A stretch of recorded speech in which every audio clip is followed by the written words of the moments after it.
Welcome back to my Triangle Strategy bonus LTCs. Here's Chapter 13M. Unlike the fight in 14U, where we only have to kill Talos and Erica, 13M is a decimate map, with Talos and Erica on opposite sides of the map. Our AoE combos can only handle one of these groups at a time, so we need to take one out ASAP. And because of how much firepower we'll need, we go for the forbidden technique of using twofold turn on Medina. She doesn't have enough TP to use double items twice, but that's fine, as our other units can make do with 4. Milo is force deployed once again, but thankfully doesn't feel like too much of a wasted deployment, as all of her actions will actually provide crucial chip damage. Here you go. Utmost thanks. Here you Now go. I'll see this battle through. Here you go. I'm in your debt. I shan't hold back. Maxwell and Roland will serve as the bait for Glacial Moon and Sunfall. While clumping enemies with one unit is pretty straightforward, it gets a little more complicated with 2, as enemies aren't always consistent with who they attack. The shield bearer to Roland's right in particular can either choose to kill Maxwell or try to shield slam Roland and ruin the formation. To account for both scenarios, I've given Roland a grounding amulet to keep the setup intact. Now, while I did say our left group of allies could make do with 4 TP, there is one exception, that of course being Decimal. Decimal is a pretty popular pick for this map due to being able to go below the bridge and easily click target height 5, and this clear is certainly no exception.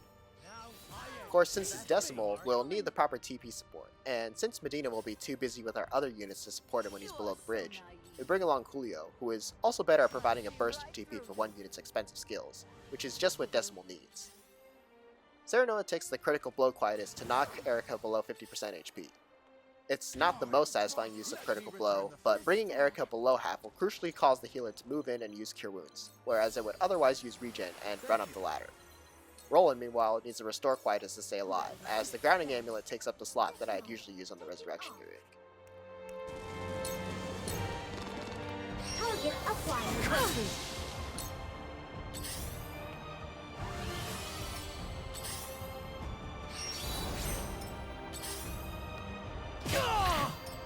Let me show you what I've learned.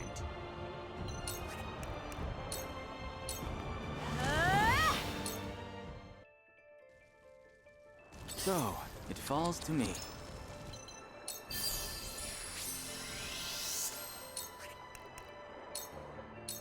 This is everything I've got.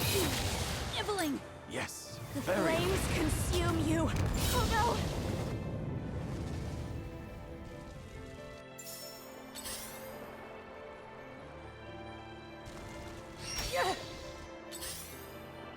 While I was able to slot in a defense bracelet for Narve to protect him from Paralysis, Benedict unfortunately has a chance here, as I need both speed bracelets on him to outspeed Medina and get into this double items formation.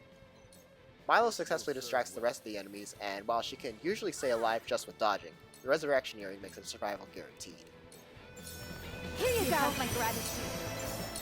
Here you go! The show must go on.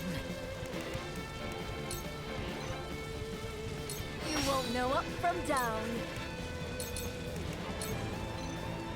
With you, poor thing. On my honor as With only one enemy left over, Maxwell and Roland don't have much to do for their upcoming turns. Maxwell finishes off the pikemen, while Roland will approach Talos for a second 4 dragons. Defeat is not an option. It's not over yet.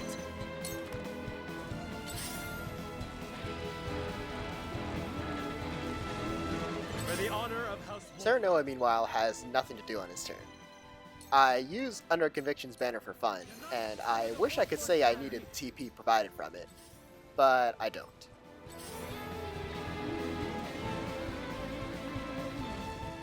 Hilariously, because enemies tend to avoid walking through fire tiles, Milo's fire keeps the enemies closer together, which is perfect for our 2-turn Narve. While Frederica and Corentin usually steal the show for big AoE spells, Narve's Whirlwind is certainly no slouch, allowing him to chip all of these enemies, most importantly the back healer twice. Target acquired. Let me show you what I've learned. Flames, heed my call! Where was I? This is everything I've got. That didn't work. I see a path to victory. There is always a way. What to do now?